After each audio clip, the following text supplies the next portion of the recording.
Hey there, I'm Steve, and welcome to Jamsin Entertainment.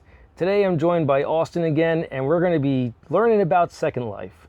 What I thought to be another video game after knowing Austin for quite some time now and seeing a brief video on just one aspect of what Second Life is, I know it's not just a video game, but it can be used that way if you so choose. But we're going to learn more from Austin. How's it going, Austin? Hello. So, what is Second Life to you, and how did you hear about it, and how did you get started? So I found Second Life when I was looking through Google for like a video game that allowed you to do a lot of flying, and I couldn't find any. But that popped up, and so I started researching it, going into it, looking at some videos. Looks good. So I went into secondlife.com, I created an account, and then it told me to download the viewer, which is kind of like, it's having a window into it. And then it walked me through this tutorial inside that viewer, and since then I've been exploring many of the aspects. There's clubs, there's various natural places you can go to. For instance, mountains, rivers, forests, jungles. There's a lot of things that have been recreated in there. But I've eventually settled on Star Wars. You settled on Star Wars, but is that where you started creating things? What was your first creation? My first creation, I don't even remember. The first thing I do remember making, though, is a ball. But instead of just being a ball, it was made up of little pieces of glass, multicolored glass, and if they made vertical seams going around like vertices and twist that, and I basically made that with a similar one on the inside. It sounds like you made a stained glass ball within a ball. Yeah, but the first place that I ran into that I stuck around for was Star Trek. Really? They had a ton of Star Trek sims there. However, this one was 4 pieces of land all in one. And they used the land to create an academy, just like they do in the lore. So it looked like San Francisco? It did.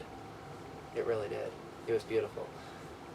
And in the sky they had these interior skyboxes where it's just an interior of a ship. Any particular ship? No. If we tried to build a ship the right size, it would require at least 4 to 6 sims put together. What time period was it set in? The Next Generation, the Voyager time period, or Classic, or Beyond? Next Generation. So TNG, the Voyager. Then. Which also allows for Classic era ships. Yeah. Some. So how far did you go with Star Trek, and when did you switch over to Star Wars? Star Trek was fun, but it was mostly a bunch of people goofing around. Some people in the group went up to the ships and did actual role play. They created a story for them to follow, and they would go through it, and the captain was the story writer. But all the other people, just like in when they were creating Next Generation, it was a giant set and a bunch of people in there, and sometimes they made the set move. But, it's just a bunch of people in there with semi-interactive consoles. We did the exact same thing. So, if you clicked on a button on the captain's chair, it would bring up a planet for the view screen, for example.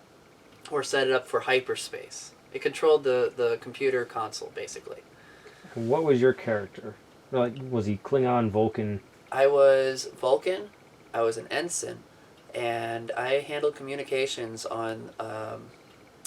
I don't remember the name of the ship, but I know my captain's name was Aim High Silo. So you actually role-played in Star Trek? Yes. Okay. I did that for a full year, and I got tired of it, and I started transitioning over to Star Wars because I found this one place that was absolutely beautiful. Green Planet, Yavin 4. It was honestly terribly done because of the technology we had at the time. Things were blockier. And when was this? For you? For me, it was in 2008. Since then, there have been many things added to Second Life, including being able to manipulate a primitive based on an image. So you could have a rainbow image, and it would actually sculpt out how the primitive is supposed to look, the object. That technology came in around 2009, 2010. And then later we were getting stuff that we call mesh, but you would just call Blender. No, mesh is in Blender. It's just So you still call it mesh in Blender? Yeah, it's just one aspect of 3D artwork. So now they've made it accessible for Second Life to like upload that stuff in there.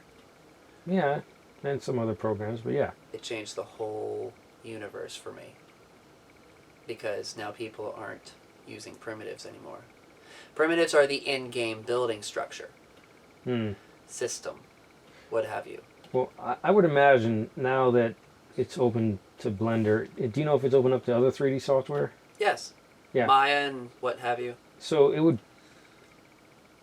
next couple years, few years, you would probably see a completely new Second Life. It has evolved like that. Or maybe different areas in Second Life, because it seems like it's an entire universe. Its space has grown from being the size of Pennsylvania to double that in the last decade. What I'm trying to get at is that I've seen your area, and we'll see it later in the podcast, but I can imagine the graphics probably look vastly different in another area. Does that sound accurate? Yes, and it's a no. Okay. The graphics are entirely based on your computer. What can your computer handle? Second Life won't try to go beyond that, for if you try to force it to go beyond that, then after a while it's going to run your computer into the ground. Okay, I get that, but what I really mean is because you can bring in stuff from other programs, so that would change what it looks like. Yes, absolutely. So I could build a toilet, for example, and someone could go build it in Blender, and theirs is going to look infinitely better. It's going to be less impact on the land, but at the same time, Second Life has found ways to make building with primitives just as effective, almost as effective as mesh. But yeah, you're right. If I were to just use prims, then yeah, it would be vastly different if you were to go to a place that uses only mesh. The graphics look of Second Life kind of looks like it's from the mid-2000s still. Yeah, it does. Yeah. That's why I'm saying, like, because now you can upload create in one program and upload, I would say in a couple years you would see a completely different Second Life, because people are building things with far more detail because they have the ability to than Second Life offers. Does that sound right? That's accurate. That was the change over time, especially with textures. Originally, we were only able to upload a 256 square pixel image. That's really tiny. And you try to stretch that out over a 3D image or a 3D object, it doesn't look pretty. Right. So over time, now we are getting sizes of 512, 1024, and more recently, 2048. But that gets shrunken back down to 1024, because we also have to consider how long is this going to load for someone's computer. Yeah, because a lot of this is all of it's live, right? Yeah. That world is open, it's running, the fans on the server spinning and everything. When you go into the viewer, your computer is making a connection to that server. Yeah. And you're just looking inside through your little window. Yeah, I can imagine that's a lot of processing and server power. A major amount of communicating between. So what was it like when you started out? It was very simple. I could compare it to Star Wars Galaxies. It was a very simple polygon compared to what we have nowadays. It's also why it doesn't run anymore. They have a private server instead. There was just a very simplified version of a human that you get to be, and you got to mess with primitives, as I mentioned before, and people would create things with those primitives. So you can imagine, with the limitations that we have with primitives, some people looked a little boxy. I once had a Transformer avatar of Optimus Prime, the 80s version. He was normal human size, 6 foot tall, and you hit a key command and a gesture plays, and you hear the and he folds into himself and creates a truck that you can run around as. Oh, nice. I had about 5 years later, they updated that. It's the new Optimus Prime with the, what's his name with the explosions? Michael Bay. Thank you. Glad you liked that. Michael Bay's version of Optimus Prime is also in Second Life and also transforms. I just like the way you described him. What's his name with the explosions?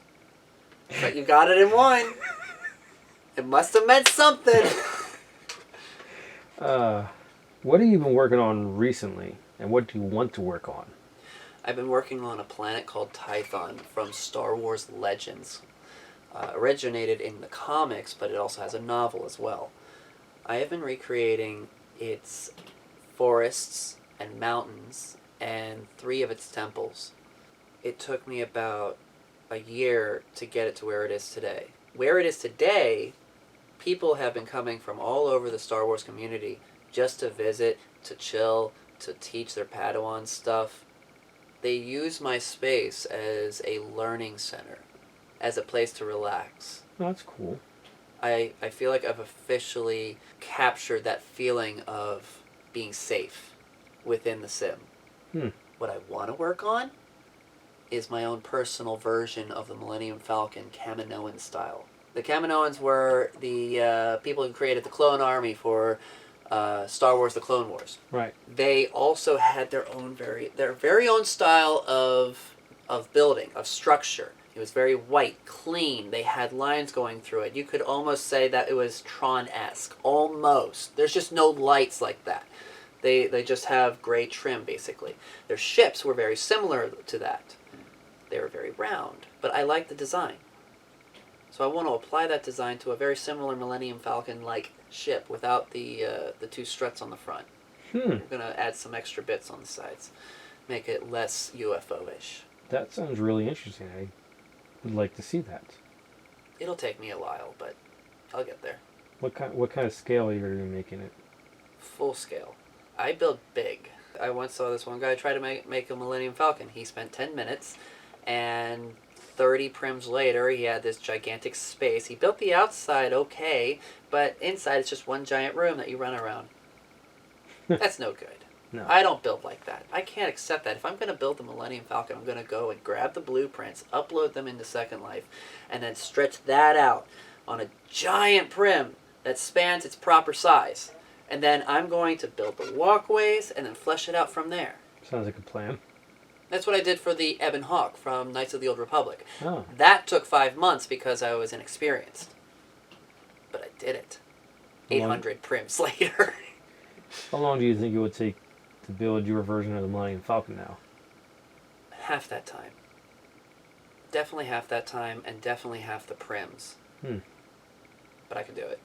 Well, I know off camera you've talked about getting, maybe not into Blender specifically, but into 3D software. Yes. Have you pursued that? Not yet, but I have made changes in my college to do that.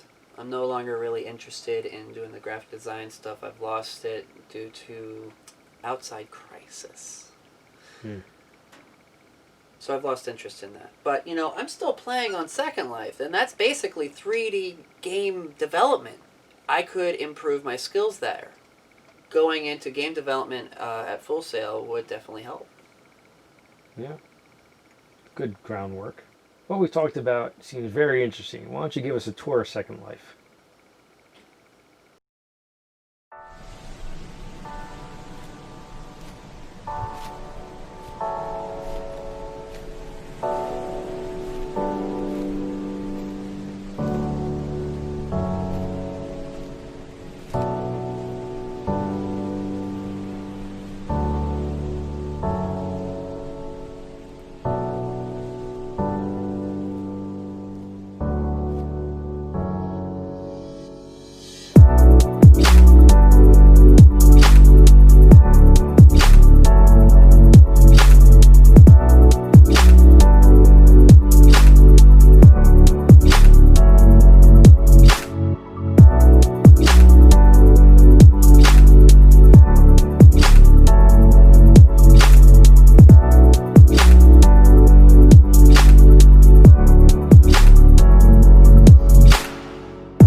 Thank you, Austin, for joining me on this podcast again and giving us a glimpse into your world of Second Life.